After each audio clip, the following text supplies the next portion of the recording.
speaker is done. We will be recording as you just saw, and anything will be posted on YouTube. Throughout, if you have any questions, feel free to just instant message me, and I'll try to answer it for you. So without further ado, we'll ask Uncle Megad to start us off with the trades. All right, thank you, Ram. Okay, I'll introduce myself first. Maybe a lot of people, they don't know this old man is talking about trades. My name is Megad Hanna. I'm one of these builders. My background is engineering, and I deal with trade people every day, hundreds of them, in all different trades, in all different categories.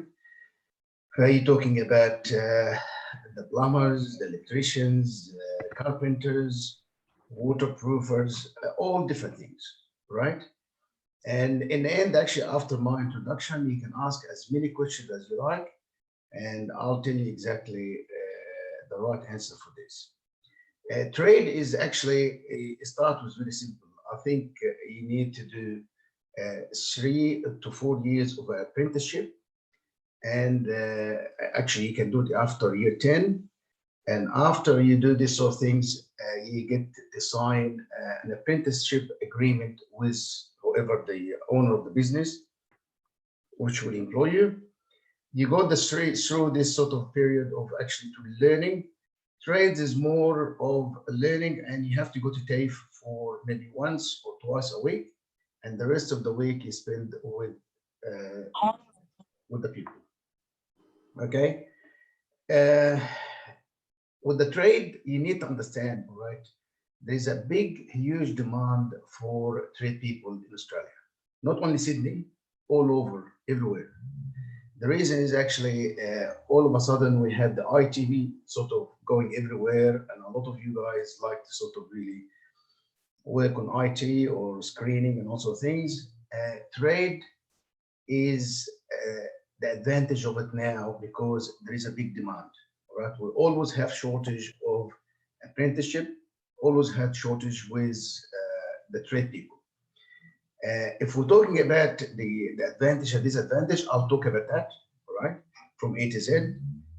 The advantage, first of all, is you can see what you're doing, all right? If you like to work with your hand and you have to use your brain, you as a builder, for example, you start from a block of land, and after you finish, you do a very nice, sort of nice looking building. So you can see your result in the end of the day, sort of things. Maybe another guys in IT, they can work on a program for 5, 6 years, and they're not gonna see the end of it. You can see exactly what you're gonna start with. The second thing actually is the money side of it is very, very close to someone from with a degree and also things in a way that's actually like, for example, if you talk about a plumber or electrician, right, their salary after the starting in the beginning is about roughly $80,000 to $90,000, right? Which is compared to other wages with the accountants or whatever, right, is very, very good. And I tell you what, there is no limit after that. Once you get involved in it, there's no limit to how much you can earn, because the whole idea is to work for someone for a bit of experience. And the more experience you're going to get, the more your value in this sort of trade will be higher. I've got trade people, I have to book them roughly 6 months in advance, sometimes 4 months in advance, because when they do the things, they do it properly. The advantage of being in the trade is actually not only just the money side of it, is you can be your own boss, right? You can work for a number of years, and after that, you can actually get your trade license from the Department of Fair Trading, and you can work under to do any contracts. So you can be your own boss, you organize your own time, you can organize your own things, and start employing people to work for you. Okay, but that's the advantage. The other advantage as well is you can actually, once you start in one trade and you find yourself you're doing good, he can actually convert to another trade, like in the building game, for example. A builder should be actually multiple skills of all different things, all right? But in the same time, doesn't mean that actually there is a trade like electrician, for example. Electrician, that's a trade by itself. You need to get the license for to be an electrician.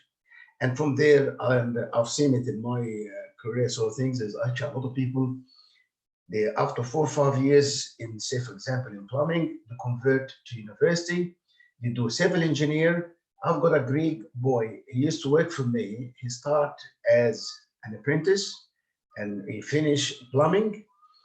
And after he got his license for plumbing, he went to Wollongong University and he did civil engineer. In the age of roughly 34 now, he's married and has 2 kids. He's got a company worth about $10 million, all right? From doing amalgamation between civil and plumbing, all right? But there is no limit for it.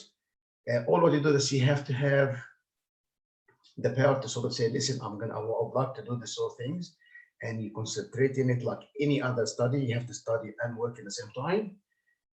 And the other thing is you have to be physically fit as well. Physically fit because there is a bit of physical work involved in the trade. All right, you have to sort of, in the beginning as an apprentice, you have to carry heavy stuff, you have to crawl under houses, you have to do this and that.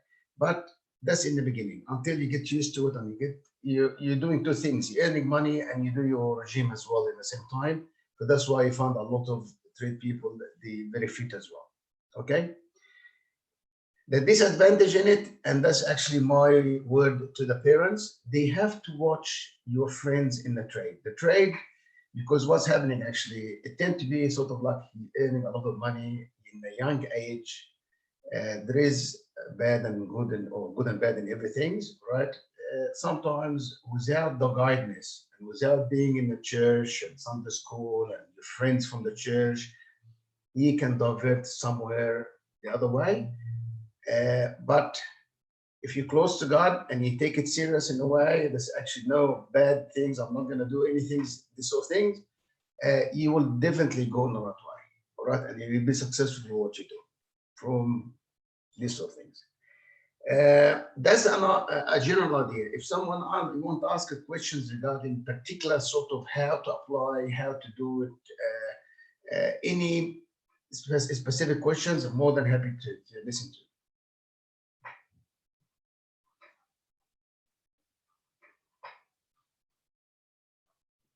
Anyone have any questions at all regarding the trades? So I think just to add to what Uncle Magid is saying, I work in an area and a lot of the people that I see tend to be tradies, and for a lot of them, it's a very good lifestyle because they start early, they finish early. A lot of them have weekends off. It's got a lot of advantages in lifestyle, and not only that, but for someone who's passionate about a particular thing, as Abuna Mark was saying yesterday, it's good to follow what you're good at. And I think in our community, we tend to just go down the path of certain careers, even though we might not be good at it. So it's definitely a fantastic option for someone who's interested in this sort of thing. It's got benefits lifestyle wise. It's very financially rewarding. So yeah, this is food for thought, and this is tonight's just about getting a bit of a taste on some of the different careers. If you do have any questions, feel free to ask. Otherwise, if you have any questions later, you can get in touch with one of us and we'll be able to forward on to Uncle Megan. The other thing, actually, Bram, I would like to mention to the young people, because I had kids myself, and in advising them, right, which way they're going to go, right?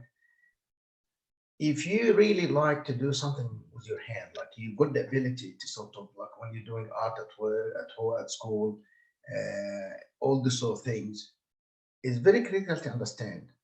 It's not like we had actually when we came from overseas, we had this sort of things, all right, that's actually being a plumber, for example. is not really the a good occupations of things, right? Okay, I'll tell you something, all right? Although I'm the boss of the company, all right, and I've got a lot of people and a lot of subcontractors working, at least once a week, I will turn my mobile off and I'll be one of the trade because I really like to do things myself.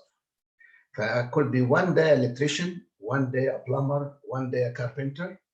And I'll tell you what, I've got tools for everything. Maybe the church actually benefit of these sort of things because I like to do a lot of things for the church. But the point is, there's nothing wrong of actually being in the trade because we had this sort of thing. Oh, yeah, you have to have a degree. No, you don't have to. If your ability to do this sort of things and you can do it right and you success in it, believe me, the end result will be as good as anything, and you'll be very satisfied for what you're doing. For the whole idea, don't be afraid to talk to your parents and say, listen, all right, I would like to be a carpenter. You know, actually, a carpenter, I've got carpenters, specialized carpenters for roofing. First of all, actually, I don't know why I found actually carpenters very sort of stable people and very nice people. And the earning exactly, they about roughly between $60 to $80 an hour. And by the way, right, in the trade, you don't sort of work from 7 to 3, but you're not really working as a machine. You actually maybe out of 8 hours, the maximum you will do as physical work, maybe at 12.5 hours. But by the time you get lunch and morning tea and also things. But it's fun because you work with different groups of people. You will see what your result in the end of the day, right? You will actually, if you are a qualified, for example, carpenter, you need to certify a few things. You need to know there's a bit of mathematics in it and this and that. It is an environment. Once you are in it, you'll love it. Okay? Because first of all, you work in the fresh air, not actually in the office, outside in sort of on sites. Majority of the people you're dealing with, the very good people, but there's good and bad, but you don't stick to the bad, you just stick to the good ones. And as I said, this actually is fresh air. You wake up in the morning and physically you can finish at 3 o'clock. A lot of them, they will never work after 3. But if you are open for overtime and also things, there's plenty of overtime. All of those just put your hand up and say, I would like to work extra. You can work extra hours and you can earn more. But it's not the money side of it. It's something really you love to do, right? For any questions, we'll answer according to that.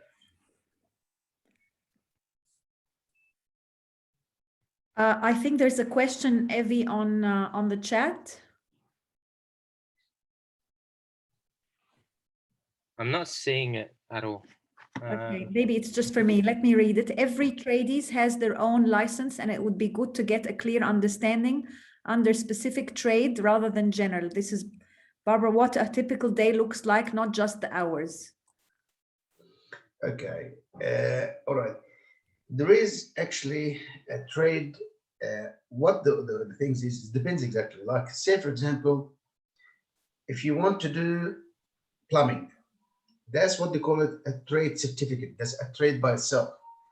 It doesn't mean that's actually, if you are a licensed plumber, right, you can do buildings.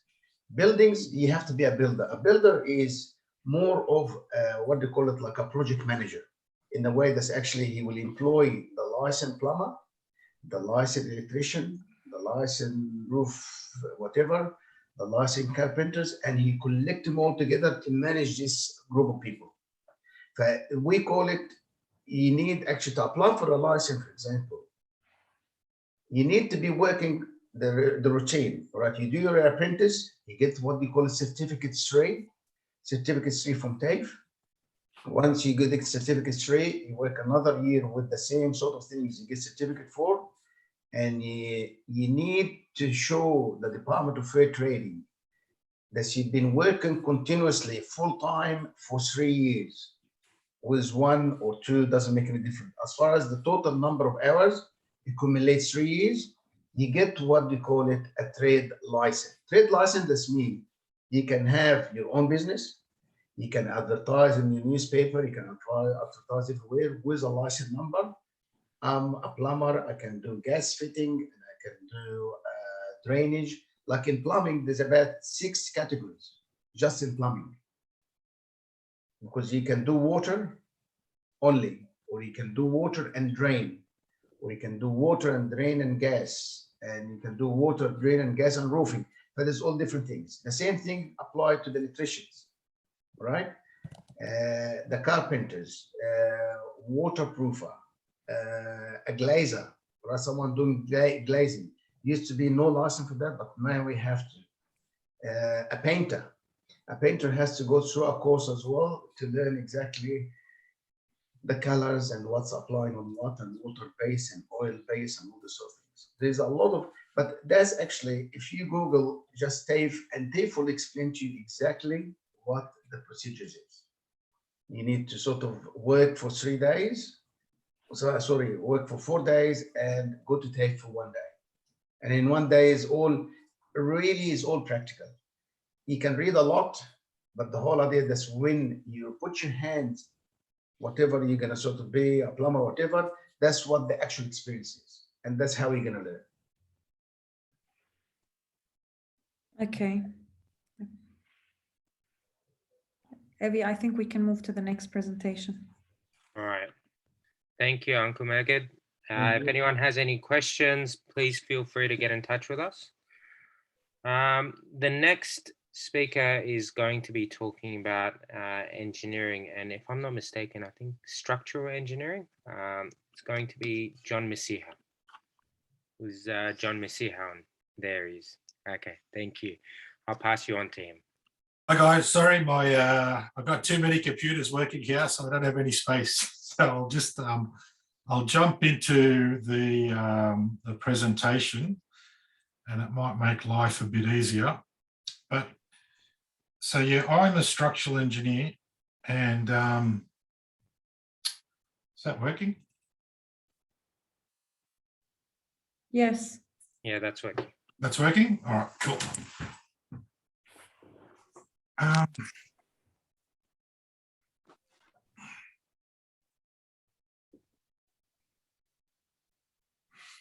All right, so this talk this is actually a talk I've stolen from what I used to do as a previous life. So I actually used to go to law firms, believe it or not, law firms who deal with insurance, and have to explain to them the differences between engineering disciplines and how they should be looking into engineering companies that they work with.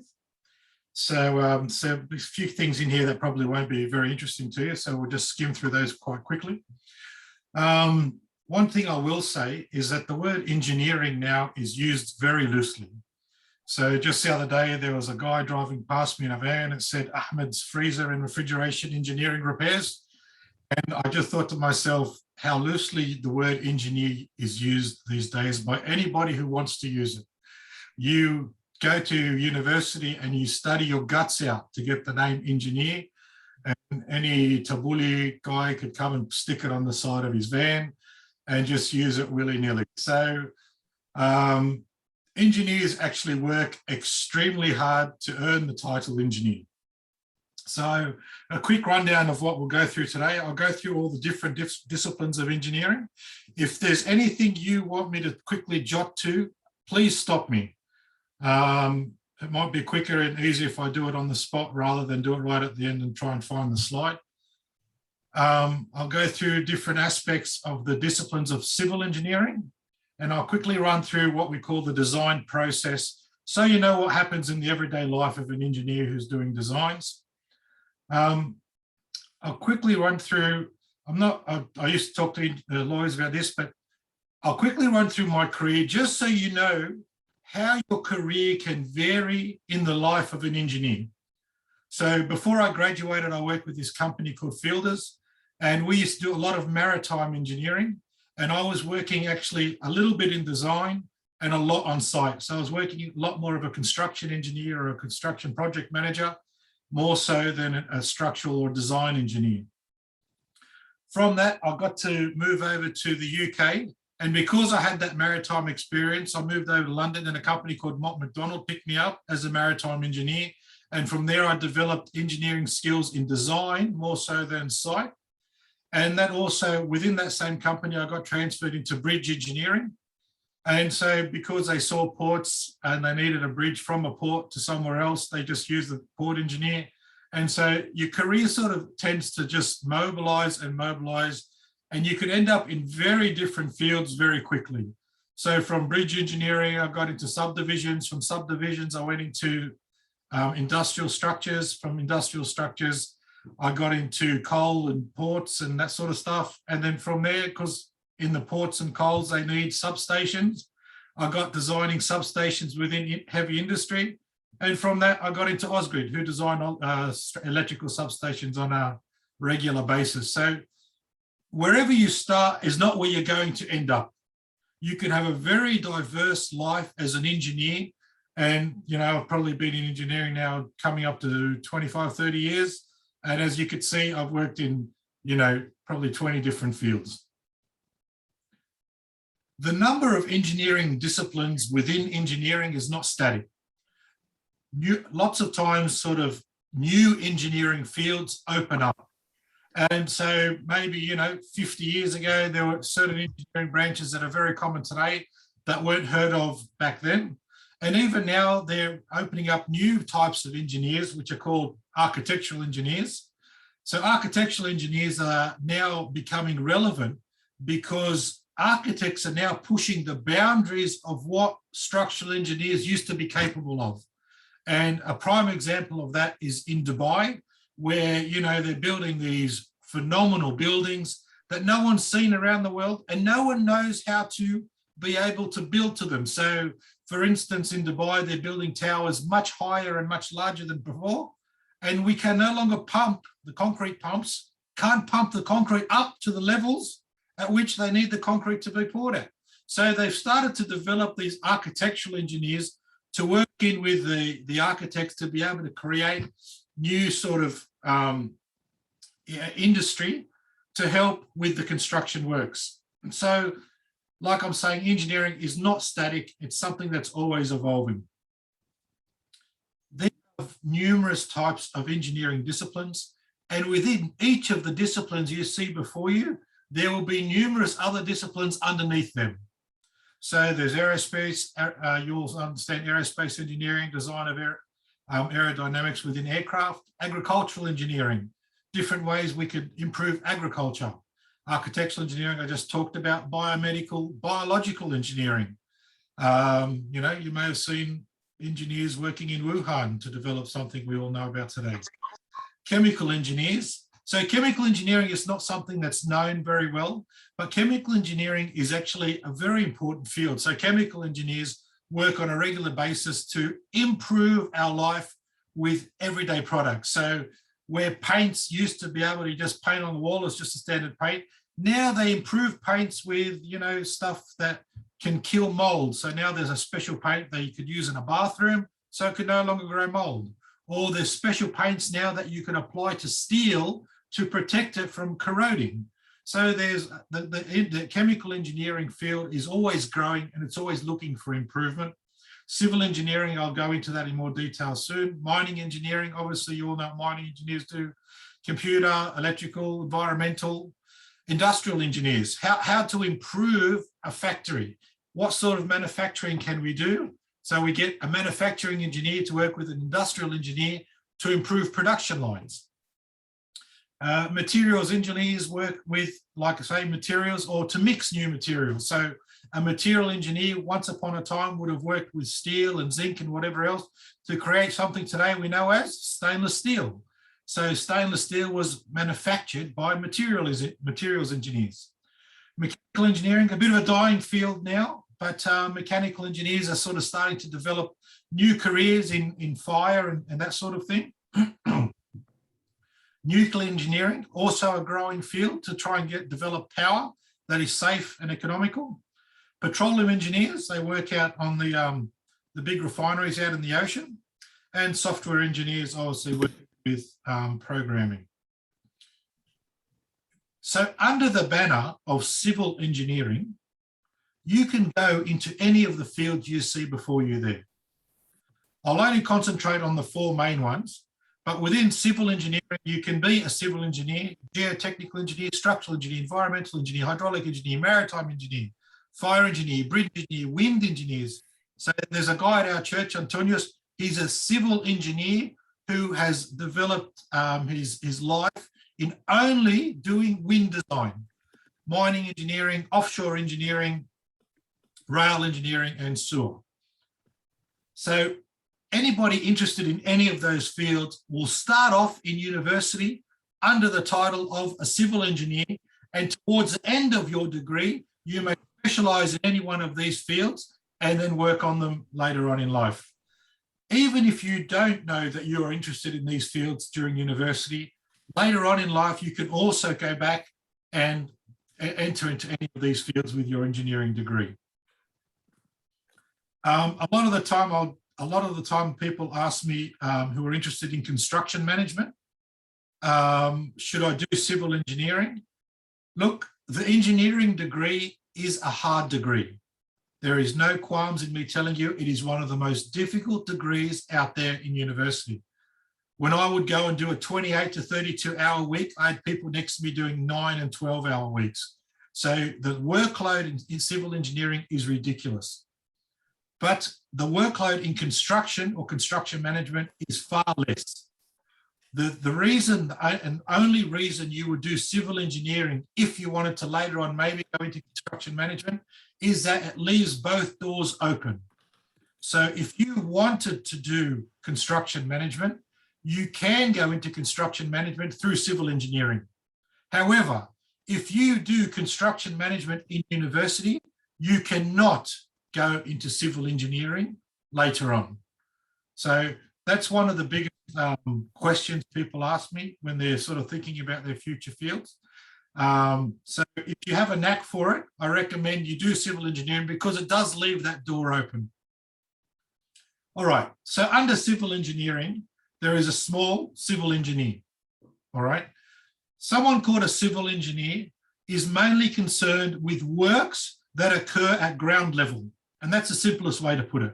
So anybody who deals with roads or deals with pipelines or deals with subdivisions or deals with sewer or water or collection of water, I should say, their mainly concern is what you call a civil engineer. Under the title of the big civil engineer, which we talked about up here, so civil engineering degree, you could go into hydraulic engineering.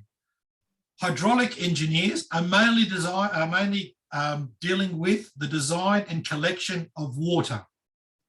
So they will do things like flood studies, where, as you can see in the top right-hand corner, they may map an area where the 1 in 100 year rainfall will occur, and they know that this much area of catchment will catch water, and that's what they're concerned about. Or how do we get rid of that water? So they'll design tanks and weirs and collection basins and whatever else to be able to collect all that water and divert it away from areas where people live. Civil engineers can also become geotechnical engineers. Geotechnical engineers are mainly concerned with dirt or what happens underground. So most people who work in engineering will need some form of report called a geotechnical report to understand how to deal with what's under the ground. If I'm going to put a pipeline, if I'm going to build foundations, if I'm going to do a basement, I have to talk to a geotechnical engineer who will come, and if you look in the top right-hand corner, they'll drill into the ground and they'll take the specimen out and they'll take it back to the lab and they'll go and play with it and do their testing, and they'll come back and tell you how strong and how thick and whatever else they come, and they give you something called a bearing capacity. And as a structural engineer, you'll come back and you'll be able to work with that bearing capacity to work out, oh yes, I can sit this much load on it and whatever else.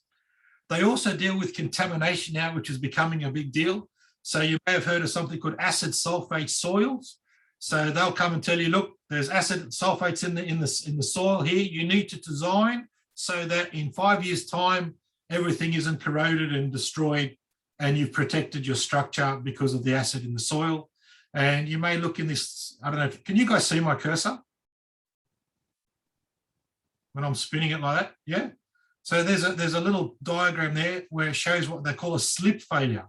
So geotechnical engineers will be required to come and tell you if you're going to build on the side of the cliff, if you're going to build, how deep you need to put your foundation so the side of the cliff doesn't fall down. And the fourth one, or the fourth main type of engineer under the banner of civil engineer, is what you call a structural engineer. So structural engineers, as the title obviously says, is mainly concerned with designing the structure. So they'll design above ground and below ground to make sure that structure can stand. And, you know, structures could be anything from buildings, bridges, to tanks, just to footings, to big warehouses, to cranes, to, you know, even maritime structures. So you could be a structural engineer who's mainly concerned with maritime structures. So anything that holds itself up, that will be done by a structural engineer. Okay, so what is a day in the life of a design engineer? Whether that's a civil, structural, hydraulic, or geotechnical engineer, there's something called the design process. So design process starts off with, you need to understand your scope of works. What are you actually being engaged to do?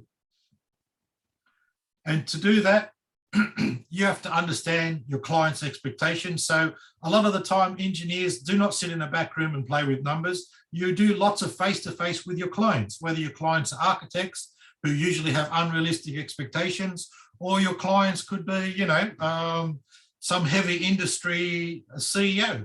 It could be anyone and everyone from the highest to the lowest, and you even have to talk to people on site. So engineers need to have good communication skills on all levels. You could be talking to the boss of a big company down to the concreter laying the concrete. And you need to understand what the outcomes need to be. So there's no use you rushing off and doing something that your client isn't expecting. So if they're expecting color drawings, you need to tell them you're going to get black and white drawings or color drawings. If they're expecting you to interact with other companies or other sections within the industry, so for instance, you're doing a big warehouse that needs to have a conveyor belt, you need to talk to the people bringing in the conveyor belt. Or your client needs to tell you, you're not doing that, or you're not doing that. What's that, sorry? Was there a question there? I think that was just Raz. He had his mic off. Okay. So you need to understand what materials you're going to be using. You need to understand what codes and practices and Australian standards you're going to be using. Second step is you actually start the design process. And the first point of starting a design process is, what loads are you going to design for? And this is usually the trickiest part. So you can see there's the bridge. Do you design a bridge for all those cars? The answer is actually no. You don't design a bridge for all cars. You actually design a bridge for all trucks. The heaviest truck that you could put on that bridge, you design the whole bridge for that truck during a windstorm and with an earthquake. So the idea of the design process is to try and work out what is the worst thing that could happen on this structure and then build and design around it. And lots of the times you may miss something. So you pray to God that, you know, that when you miss it, you put these things called fudge factors on top. So for live load, by 1.5, for dead load, your times by 1.2, and tries to cover yourself. So if there's something you missed, that's all taken care of. So what are some of the loads you may look at to design? So we call dead load is the weight of a structure. Live load is what's going to impact it. See that, you can see up the top there, there's a large wave hitting a lighthouse. Do you design a lighthouse for a wave load? Well, yes, you have to now because it can take that load. Or do you design a house for snow load? How much weight is that snow going to be? Or do you design a roof for what I call bogan loads? How many bogans are going to get up on my roof before it collapses? These are things you need to think about before you start the design process, so you know exactly where you need to end up. John, I've just got a question. Someone's asking, is there a particular area of engineering that seems to be on the incline and it would be good to future-proof yourself by going down this path, or almost all of them are in high demand? They're not in high demand, and demand is usually in direct correlation, well, especially in construction, it's direct correlation with interest rates. So the lower the interest rates, the higher the construction. And that's across the board, whether it's within government, whether it's in the private sector. Anytime interest rates are low, that's when people are going to be taking out big loans to do big jobs. The second question that I have is, sorry, let me just pull it up. So I don't think I actually answered that person's question, but so with regard to future things that are coming up now that are becoming more important is fire. So fire engineering is becoming highly competitive, and you'll note that there's a lot of now certification required by people building any sort of class 2 structure. They need to get numerous fire engineering certificates. And the other one is environmental engineering. How we protect our environment by, creating specialist ways of collecting rubbish, collecting or cleaning sewer and that sort of stuff that makes our life, more green. But they're becoming 2 large fields of engineering that are growing. Sorry, mate, what was the second question? The second question was, is the engineering degree, so someone said that some of the universities just offer a general year in the first year, and then after that they can pick the engineering. The question is, if I don't know which path to follow or which type of engineering to follow, is there a course that does general engineering and then I can specialize later on? I don't think there is a specialist course, but the first year of engineering, I remember we had a lot of overlapping subjects with the mechanicals and with the electricals. So civil, mechanical and electrical, you have a lot of common subjects in the first year. Unfortunately, that first year doesn't tell you anything about what your career will hold. There may be 1 or 2 subjects within there that will sort of start to shed a bit of light, but not many from my memory. And that was a long time ago, so don't quote me on it. So unfortunately not. I haven't heard of the first year being a first year type of engineering degree, but you probably know better than I would in that field. But yeah, like between our 3, I remember when I started uni, I might have started with, 5 mates who were doing, 2 mechanical, 1 electrical, 1 civil, blah, blah, blah. And, in year 2, everyone was doing something different. So it was very easy to change from first year to second year because, like I said, it's all common.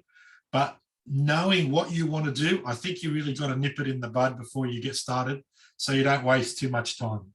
You don't want to get to year 2 or 3 and realize, geez, I really don't want to be doing this, All right, John, we'll move on. In the interest of saving time, we'll just move on to any other questions that anyone might have.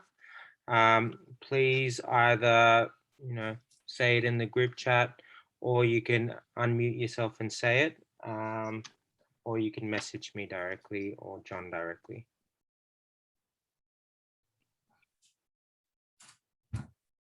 All right, if there's no more questions, we'll thank John for his time. Actually, I was actually speaking to a real estate agent who's not Egyptian at all.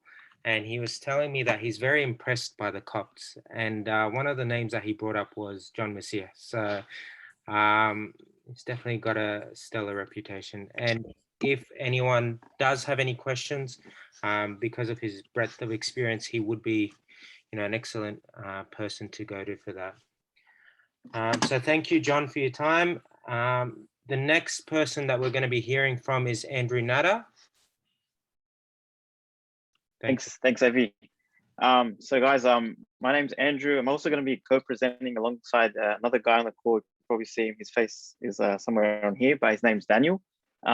So for today's, my name's Andrew. I actually work at a technology startup. It's actually a startup that I started with a few friends. And for today's talk, I thought to do something a bit different. So I'd like to do a little bit of a show and tell, and it involves Daniel actually. So I'd like to introduce my friend Daniel. So Dan is honestly a guy that got me through university. I did a commerce degree. And before I get to Daniel, I just want to quickly just run you through quickly what a commerce degree entails, because there are a few parts. Commerce degrees can take you down marketing. Marketing major allows you to focus on the promotion of business. So how do I promote, for example, this business to sell their products in the best possible way? How should people perceive my company? These are some of the challenges that marketers work on. And you'd see, like, if you buy a pair of Nike shoes, or you go to the shops and you look at some of the positioning and placement of brands, you'll notice that's because marketers do that intentionally. The second thing that happens at uni in a commerce degree, or a major that you can get into, is something called human resources, which manages people, which is focused on the management of people. How do I get the best out of the people at my company? How do I hire good people? How do I recruit good people? How do I keep them? And how do I keep them happy? These are some of the things that HR professionals will focus on. Another field is accounting. And accountants, as you may know, focus on keeping a good and steady order record of money, of transactions, and of how those transactions are coming in and going out for a particular business, individual, or even governments. There's also finance, and that's something that I majored in. Didn't do it too well, and that's why I got Daniel on this call. But finance focuses on the management of money, the generation of money, getting return on your capital. So when you put money in a bank, for example, there's an interest rate, and that generates return. So these guys focus on getting much higher rates of return than you would getting just sitting in a bank. And last of all, there's also economics, or these days, sometimes some universities focus on business analytics. But economics is essentially the study of mankind's resources. How are resources distributed in the world? Why is it distributed the way it is distributed? These are some of the questions that economists work on. So Dan and I actually did finance and economics together. I really enjoyed the economics part, and Dan enjoyed the finance part. And together, I think we were a pretty good pair, and that's how we got through. But for his age, Daniel was probably in the top tier of finance professionals in Australia. I'm saying this seriously. So we're both like around 27 years old. Daniel's in charge and manages like transactions that I promise you are worth like billions of dollars. So if you see a big deal in the news, it's probably got Dan's name involved in it in some way. But despite this, he's a really down-to-earth and really humble guy. And I really like and appreciate all the time I always get with Daniel. So without further ado, I'll hand it over to Dan.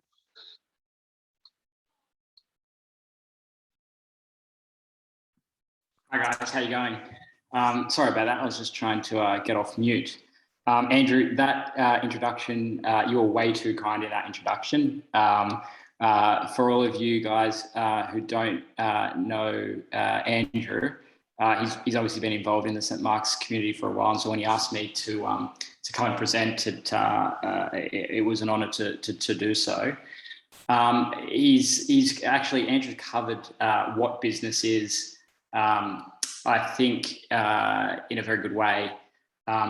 It's very tricky to talk about business or to contain what business is in the space of a 10-minute or 15-minute conversation, because it can mean so many things to so many different people.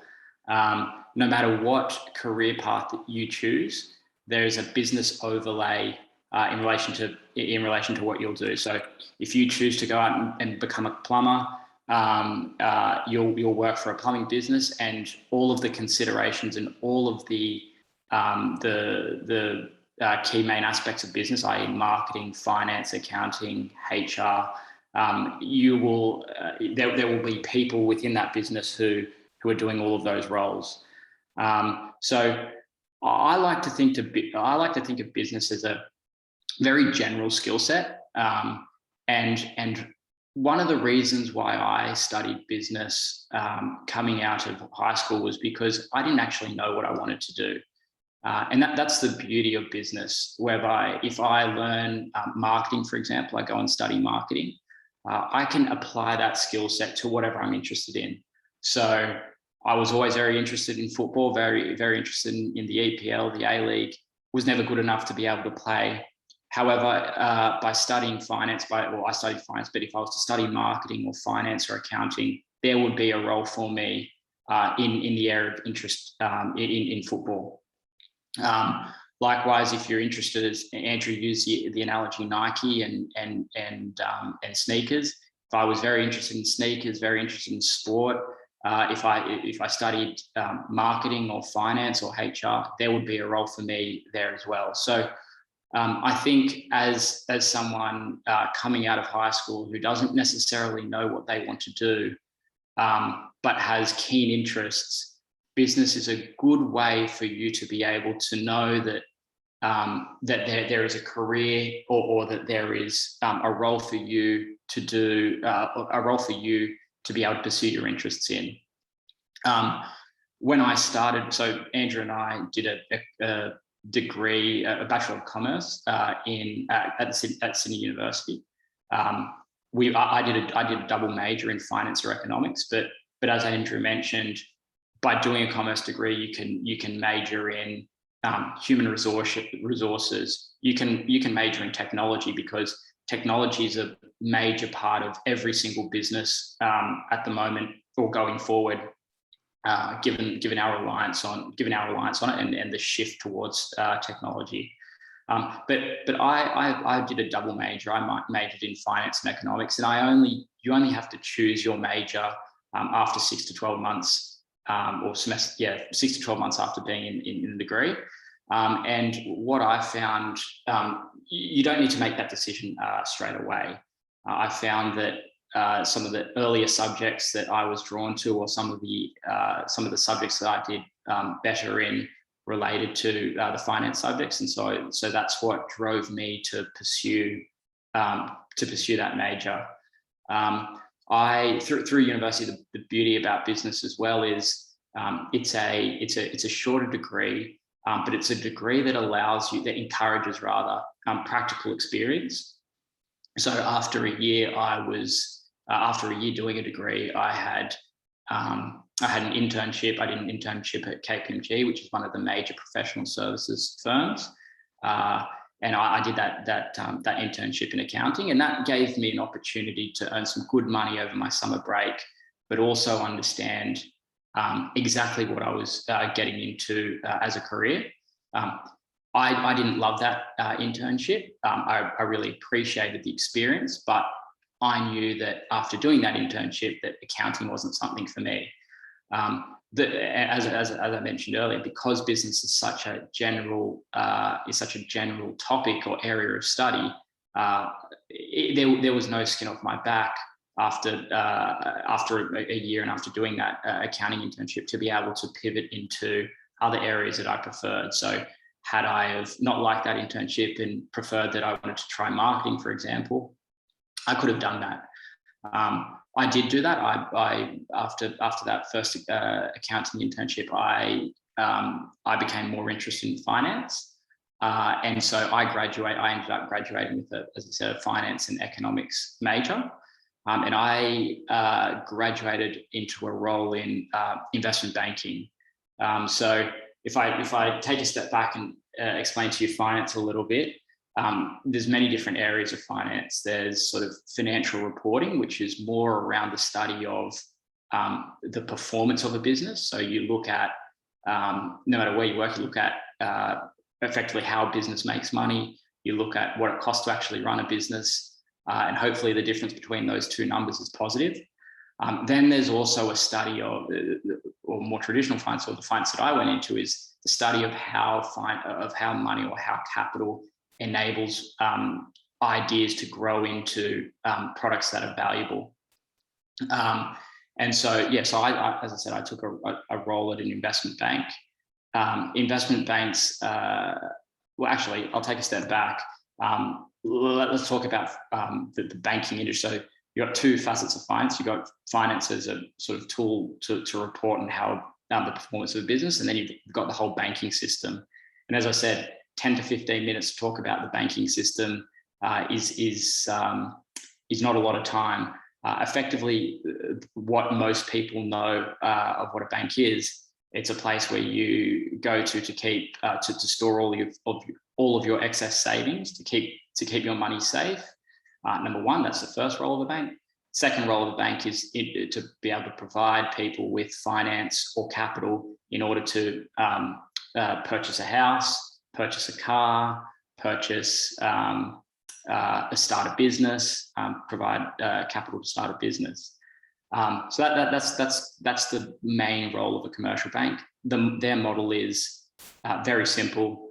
I will store your money and I'll pay you an interest rate for that, or I'll pay you in order for you to leave your money with me, and then I'll go and lend it out to other people who need the money, and I'll make I'll lend it out for a higher interest rate than what I'm paying you. So that, in very simplistic terms, is how the banking system works. I went into a different form of banking, one called investment banking, and that role entailed working with businesses in order to optimize how capital works,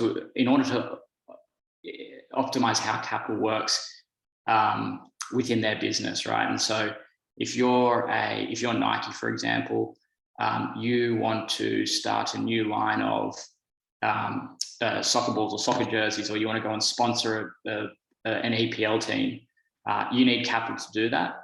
And the whole job of an investment bank is to ensure that companies have capital in order to expand their operation or their operations. So I spent 3 years doing that. There's a whole bunch of different transactions that I worked on, some which involved businesses buying other businesses, others which involved businesses raising money, as I said, to engage in expansionary opportunities. And it was a good experience, I think, for someone who's very young to be able to get access to pretty senior decision makers in big corporates in Australia, but also the work is not easy, and so that's one thing that I think I would encourage a lot of young people that I'm speaking to. Don't shy away from a challenge. When I went into it, I thought I was very intimidated by some of the people that I was working with, some of the things that some of the expectations that they had, rather. And I think the one thing that I learned, or that I have been very grateful of, is, or one thing I think that I would encourage you guys to do, is to throw yourselves in the deep end, because there's no better learning experience than taking on something, or taking on something that that you find challenging, that's not easy, that's outside of your comfort zone, because I think that's how you go from. Well, I think that's the best path for growth. So I spent 3 years at the investment bank was called Moelis, headquartered in New York. As I said, the hours were laborious, and so but it was well worth it. After my time at Moelis, I found it. I wanted to move from more advising businesses or big corporates around their capital initiatives, around their strategy. I wanted to move from that aspect of things to investing, which is I think really what finance is, as Andrew mentioned. It's about how to place capital into areas that are going to, number one, not just make you money, but are going to progress society, for lack of a better term. So we had a good talk on engineering before. Without capital in order to enable these projects, we don't have engineering. And I think it's really important, or what's very important, is to ensure that we're putting capital behind the right projects and the right investment opportunities. And so that's a lot of the reason why I wanted to move into the investing side of things. I took that leap just over a year ago now, and now I work for a global investment fund, which we specialize in buying real estate. So that could be residential real estate, industrial real estate, office real estate, hospitals, aged care homes, whatever it is. but then also looking at buying and providing capital to businesses in order for businesses to expand and to be able to create products that are valuable to society. Since I started at the business called Cerberus, since I started at Cerberus, we've done a couple of transactions. Andrew is very generous in his description of the billions of dollars. So we do have a lot of capital, but and for the right opportunity, we'll put the right capital to work. Yeah, so look, that's effectively been my journey. I've been doing investing for a year now, and it's been it's something that I've really enjoyed identifying what businesses, what people rather need capital in order to take their vision from where it's at now versus where they want to go. Look, this is hard to do without questions, because there are, as I said, that business can mean many things to many people. So what I want to encourage everyone to do is on this forum to ask questions, and maybe I can answer them, and I can have a go at answering them across the spectrum, whether you're interested in marketing or you're interested in technology or finance. But I understand that sometimes it's hard to ask questions in these forums. So what I would also encourage you to do, if you have any questions around a career in finance, is to send Andrew or the organizer of this session questions afterwards. And as I said, I'm more than happy to hop on the phone and talk you through the best path to get maybe where you want to go. Because what I think is also important to stress is that my path has been to go through university, to go get a grad job, and then to progress from a graduate role to where I am now. But a lot of my colleagues have many different paths, and you don't necessarily need to go to uni to be very successful in business. You can go. A lot of people that I work with now don't have uni degrees, don't have any form of professional training. I'm not recommending that that's the easiest path, but there are paths outside of university and outside of the way that I did it. Daniel, we've actually got a question here. Yeah. So we'll move on to the Q&A now.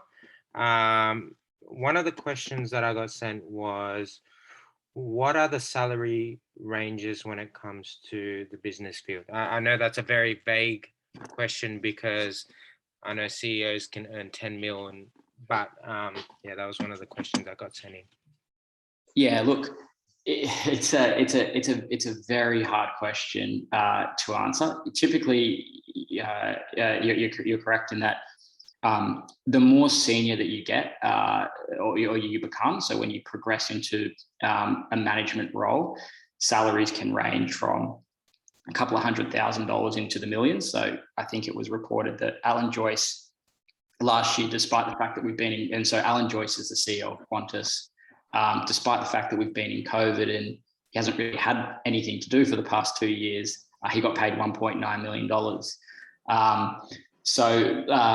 I guess my point is, I'll give you a little bit of insight. The internship that I did at KPMG on a pro rata basis, and so what I mean by that, over the summer you work for 3 months, they give you a third of a annual salary. A quarter of the annual salary for a new graduate was I think $45,000 or $50,000. So that wasn't, so that's the annual salary that I would have gotten if I took a position at KPMG in the first year. So it always starts quite modest, but the more successful you are and the more senior that you're able to progress, it actually accelerates quite rapidly. It's also very different between all of the different facets of business. So people in finance, on average, will make a little bit more than people who are in HR, and again, that's at the same level, and that's more of a function of the hours and the responsibility that's required. So it's a very general question. I think where whoever asked that question can get more value is if they say, hey, I'm interested in marketing. What does a career in marketing look like in terms of compensation? And that we can maybe spend a little bit more time on that. But it can range. What we can do is, if anyone's interested in a particular area of business, maybe either Andrew or Daniel can leave their email in the chat box, and people can get in touch with them directly. Otherwise, if anyone has anything else to comment, please let me know. Thank you so much, Andrew and Daniel. Daniel, it's a pleasure to have you give up your Saturday night to join us, to give us a little bit more insight into your success. Andrew, if anyone doesn't know Andrew, he's the Nutter's tech and startup thoroughbred. So if anyone has any interest in that, he'd be the one to go to. Thank you. And our next speaker, he's a bit new to the church, so please make him feel welcome. His name is Adil Magdi. So Adil, can you please give us some insight into the health careers? Hey guys, so Mimi actually asked me to speak about medicine and the health fields, which is really difficult to cover in 15 minutes because the health fields by themselves, every one of them needs sort of a good hour or so. So the health fields include things like podiatry, chiropractors, dietitians, nurses, dentists, and so on. I guess just to sort of say something generally, the health field is a very resilient field. In other words, that people are always going to get sick and people are always going to need medical attention. So even during the COVID lockdown, you'll find that many health professionals are actually busy or even busier during the COVID pandemic than they were before the pandemic. A couple of things about the health field. I think it's really, really worth talking to different people in the different health fields. If you want to get some more information about, say, podiatry, go and talk to a podiatrist and so on. But one particular health field that I think is a really promising, good health field is exercise physiology. And I think it's one that's not really well understood. So basically an exercise physiologist does a whole heap of things. They're university trained. They're not personal trainers, but they're university trained health professionals who actually do a range of things, including prevention work and post-prevention work. In other words, they work with people with heart disease, lung disease, people who need medical attention because of their diabetes and need to do exercise and so on. But they also have other fields that they do, and they do amazing work. You know, these days, there's a massive, massive push towards being as healthy and leading a healthy lifestyle. And so exercise physiologists, a good one, can make the world of difference to a patient's life. The really interesting thing about exercise physiology, which I think is going to appeal to a lot of people on this group, is the fact that they do a lot of sports work. So I'll tell you guys a real example. Just recently, I saw a guy who's training with one of the A-League soccer teams. He's just about to be signed up with them. And the reason that he wasn't getting signed up is that he kept getting injuries. And in particular, he kept getting something called shin splints, which is where when you exercise a lot and the way that you're running and your footwear and stuff isn't that good, it leads to this pain in your legs, and it can be really debilitating, and it can really stop professional athletes from reaching the top level of their sports prowess. So this particular guy, we identified the problem, and then he'd been having this pain on and off. He'd have to rest for 3 weeks. He'd feel better, and then he'd start exercising. The same thing would happen. And then I got an exercise physiologist that I work with involved. And within a few weeks, this guy managed to treat his shin splint in an amazing way. And he's now back on track to sign up, God willing, with the A-League and be, on his journey to becoming a really professional soccer player. So exercise physiology is a really interesting career for people who may be interested in one of the health fields, but don't really want to commit to a long degree and all the study and stuff like that comes with it. It is still a difficult degree, but it's a shorter degree than some of the other health fields. And especially for people that are interested in working with, sports and sports people and so on, a good exercise physiologist will be integral in any big sporting team, any soccer team, anything like that. And if you're good at what you do, you can really go places. So keep that one in mind, because I think it's one of the ones that hasn't really been addressed very well by a lot of people. And I think it really appeals to a lot of our youth who are interested in sports and things like that. In my own field, which is the field of medicine, I guess, to be honest, by the time that you've made a decision, like most people actually know a lot about medicine in the field and all this kind of stuff and the application. So I don't really want to go into all that kind of stuff about how to apply and so on. All that information is really well known. But I think what I do want to know, what I do want to say is some of the things that I wish I had been told before I got into medicine. Looking back, I was asked the other week, what would I do if I could go back? I would still do exactly the same degree, but I wish that someone had sort of told me a few things beforehand. The first thing is that remember that medicine is a really, really long road. It's not a matter of a couple of years and then you're out. So it's a minimum of 5 or 6 years as an undergraduate. And then you have to do some more graduate training and you've got more exams afterwards, whether that's you do general practice or specialties or whatever. So you're looking at really a minimum of about 9-10 years before you're fully qualified in your field, with a lot of hard studying. The second thing is that you really, really need to consider the reasons why you want to do medicine. Unfortunately, in our community, a lot of people just do it because it's what a lot of other people are doing, or their parents might expect them to do it or whatever. But I think it's really, really important that you stop and think, why do I actually want to do this degree?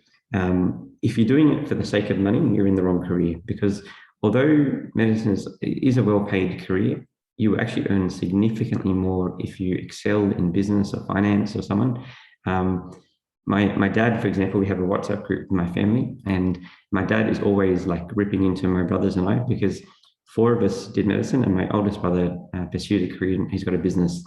And my dad, at least once a week, makes fun of the fact that my brother, who's in business, earns more than the 4 of us combined. So if you're in the career because of like money and stuff like that, it's the wrong career. The second thing is that you really need to stop often and question your decision about why I want to do medicine, especially in a time like this in the pandemic. This pandemic has really helped people to sort of know whether they've done the right decision, made the right decision to pursue a career in medicine or not. Because when you talk to people in the pandemic, healthcare professionals in particular, you find that there are 2 groups. There's some groups who have gone out of their way to close themselves off, only do telephone consultations, don't want to see their patients face to face, which is all understandable with the situation. They may have their reasons for doing it. But there are some people who've been trying to actively avoid doing anything with COVID because they don't want to get exposed and so on.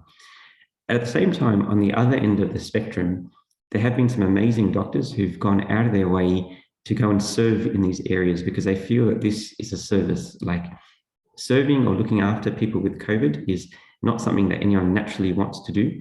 But the very fact that there's doctors who are volunteering to do this is a sign that they consider their work to be a continuation of their service at church. Which is a really blessed way of looking at your career. I remember once I was really bored on a plane and I was I was just watching an interview that they had with a flight attendant. And this flight attendant was a hero flight attendant. She was being interviewed by one of the big channels in America. And what had happened was that the plane she was on had crashed. And because of the crash, there was smoke, there was fire, the cabin was filling up with water, all this kind of stuff. And it was very dangerous because at any moment, the plane was going to explode. And so 3 out of the 4 flight attendants ran off the plane. They thought, we're not going to die. They just ran off, took off.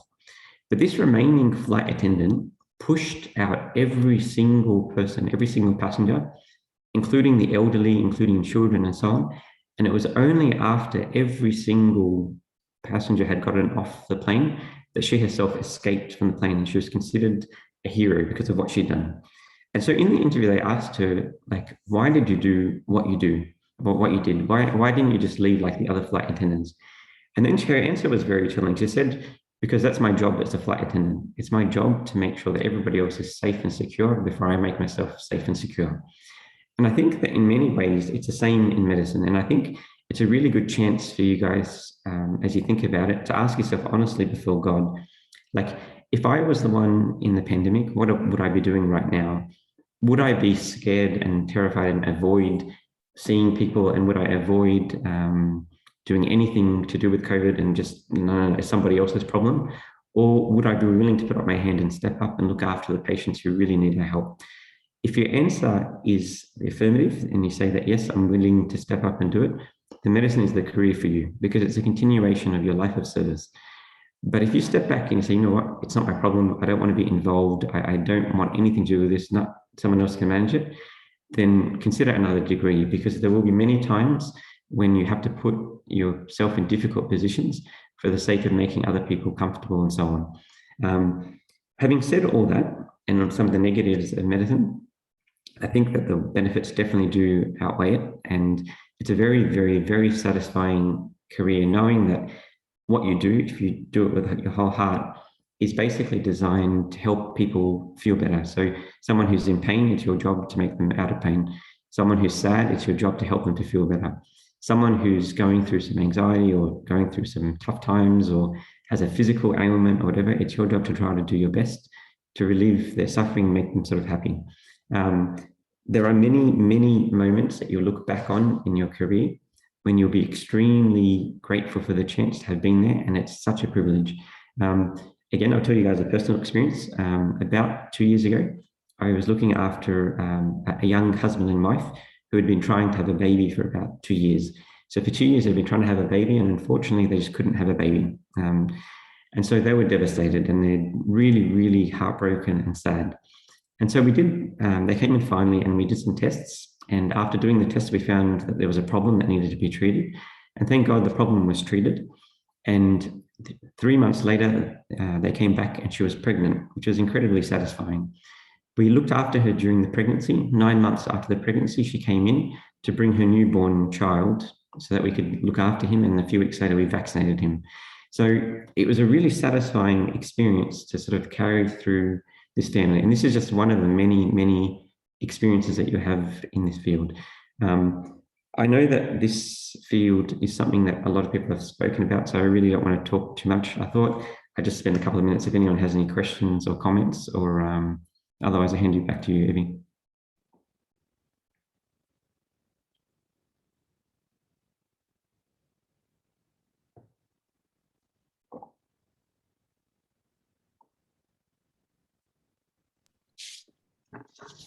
All right. If anyone has any questions, everyone knows Adil. I'm sure he will be happy to help. Oh yes, someone, Chris Daniel. I don't know if you've got your hand up or. I think in the chat he's written something about for dentistry, what's the process? So I might actually hand that to Evie, because Evie's better equipped to answer that question. So for dentistry, the process is very similar to medicine in that you do have to do the examination. When you say what's the process like, do you mean the application, or do you mean the actual career? I think it means like the amount of years, like you know how Adil was saying, yeah, like medicine takes you 9 to 10 years. Like dent is only a 5-year course. Yeah. Yeah. Yeah, so it's only a 5-year course. There is extra study, but it's not compulsory. So as a general dentist, you go out into the workforce and you can do the basics of everything. If I want to do extra procedures, then I need to do further study. I think in my first year or so, I was going to a course every weekend, if not every second weekend. And I know people that, you know, they dedicated the first 3 years after they finished to doing courses. But as I said, these are optional. This is just if you want to upskill. And medicine's very much the same. You'll always be doing further study. But yeah, in regards to dentistry, it's I think it's better than medicine lifestyle wise. And saying that, it's not for everyone. At my university, I went to Adelaide University, and in the first year, they usually do something that's quite brutal, and they just go through and they just cull all the people that they feel I'm not suitable for dentistry. They just tell them, listen, doesn't matter how long you stay here, we're not going to pass you. You're not suitable for dentistry, and I would recommend going to another career. That's the first thing. And then, as the years go on, there's quite a high attrition rate. So what that means is a lot of people do leave the course. And then after graduating, it's still a very, very, very stressful job. I think people underestimate it. And a lot of people do end up leaving the career. A lot of my friends that I graduated with, we're still quite young, and they've already left the career and gone on to do other things. In terms of it being financially rewarding, it's very financially rewarding, but at the same time, I work in an affluent area, and all of my patients have Bentleys, Ferraris, and whatever, G-Wagons and everything else, and none of them are dentists, none of them are doctors. A lot of them are builders, as I said before, a lot of them are builders, developers. A lot of people at one of the clinics that I work at, it's in the inner west, so a lot of people are in finance and technology, IT. So in terms of it being financially rewarding, it's definitely financially rewarding, but it's not the most financially rewarding. And honestly, a lot of the times, for a lot of people, I can't begin to tell you how many people have left, because the financial reward isn't necessarily worth the stress. So yeah, to summarize, if I had the option, would I do it again? Yes, but that's because I think I'm a bit of an idiot and I wouldn't have been successful in anything else. But yeah, it's just a decision by default. I still enjoy it, even though it's quite challenging. Someone's asking, how would it be stressful? You're dealing with, you're looking into a hole this big all day in a person that's not necessarily happy to be here. About 15 times a day, I hear, no offense, but I hate dentists. All right, we're off to a good start. Sit down. And then from there, you're dealing with people that are highly anxious. You're dealing with people that are paying large amounts of money, that have certain expectations. I had one lady she would have been no less than 150 kilos and maybe 75 years old. And her teeth were hammered, and she came up to me and she showed me a photo of a supermodel, and she's like, make me look like her. And I said, I can't do miracles. And she laughed. But you are dealing with people that have very high expectations, that are paying a lot of money, and it's very fine work. It's enough to drive a person crazy. I got another question. How do you know what you want to do? So that's a very interesting question. Mimi, I think Mimi would be excellent to answer that. Look, I think prayer helps a lot. So feel that God is guiding you, and he will open the right doors for you. And also listen to yesterday's talk by Abuna. He talked about find something that you will enjoy doing. Like, I could never have imagined myself doing teaching, for example, because I'll kill any child that is in front of me. So think about what you actually like doing and try and find something that you would enjoy doing. And you might end up saying, okay, I think it would be one of three options. Okay, either this or that. And then God tends to open the door, in my opinion, based on your marks and what you end up getting in your ATAR. So for example, if my ATAR is sitting at 90%, then I will find courses that suit that ATAR, in my opinion. And I know that there are different pathways and you can get to the course that you want eventually. But for me, if I've prayed and I put a sign to God to say, look, please God, open the right door that suits me, then I think that's the best and cleanest way of finding that out. And then the good thing about it is, if you try a course and it's a disaster and you hate it, there's no reason why you can't change. I know when I went into uni when I was 16, I wasn't here in Australia, but I had no idea what I wanted to do. I just went into because by process of elimination. So I hated engineering, I hated computer science, I hated medicine. So I ended up doing business. And once I did a business course, then I realized, okay, I like marketing a bit more. And then I went into that. So I think God tends to open doors and close certain doors in front of you, but you need to have very open ears rather than be fixated on it's that or nothing. So that's my only advice. Can I just add to that one as well? It's like one thing that I realized throughout that progression from school to uni is like you're always wondering, oh, what do I really like? What should I be doing? These questions keep coming through your mind, and I think one good guide, like Abuna was talking about, is like go back to the things that you like. And it's such a practical advice. When you just think about day to day what you like doing, do I like drawing? Do I like maths? Do I like a certain subject? Do I like English? When you think about this, then try and link it to something maybe at uni or something practically at TAFE or something practically in a particular field. Try and link it. And I think when you link it, just take a go. For me, like my thing is I love technology. I love just how fast it accelerates. Like you can always see new things come out. And then I said, okay, well, when I go to uni, I'm gonna do a software engineering and I'm gonna do commerce and business. But you know, when I got into my first year, I actually failed. I failed my my first year of engineering, and I dropped engineering.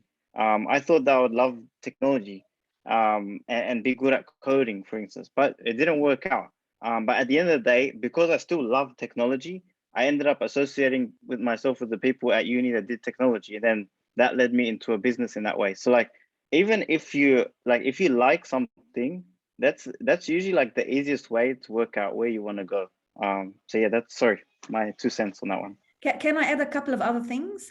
Talk to a lot of people about different courses, because the problem with our church is that you only see 3 types of jobs within the church community, either health or law or builders. These are pretty much the 3 jobs that exist within the church community. But what we were trying to do with this Careers Expo is to tell you there are plenty of other jobs and new jobs that are coming. Like you guys missed the analytics presentation from Ragi yesterday, or when Andrew Malek was talking about IT. There are so many new fields and there are so many new areas. Even if there are no people from our church, find people and ask them about these careers, because the world is changing. So what is good in the past might not be good in the future. And that's why just ask, and through contacts, you will be able to get to someone. And the second point is don't study a course because you're being pushed into it, because your friends are doing it, or because you have to get into this course as part of your CV. Just think what is right for you versus, sorry to say, Abuna is telling me this.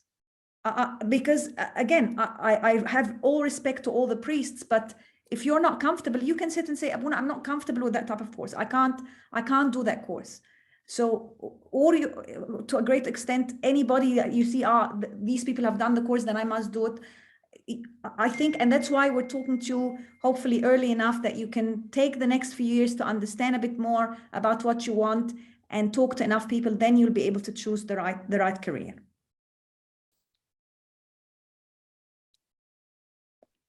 All right.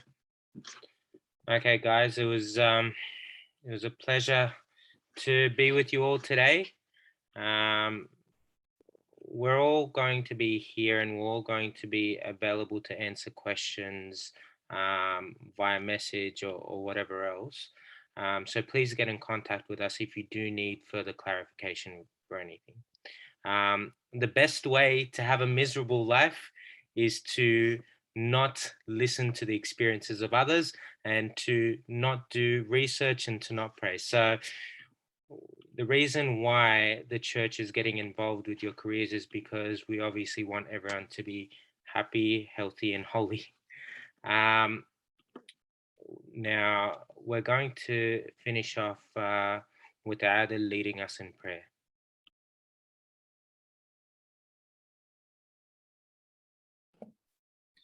In the name of the Father, Son, and the Holy Spirit, one God, amen. We thank you, God, for this chance to be able to gather together.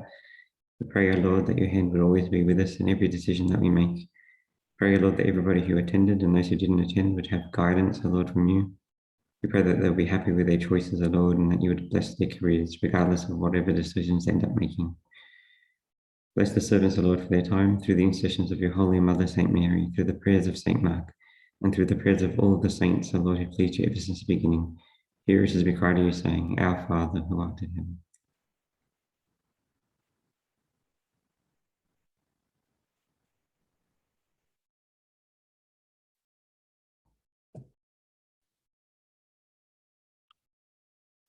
Thanks, guys. See you later. Thank you.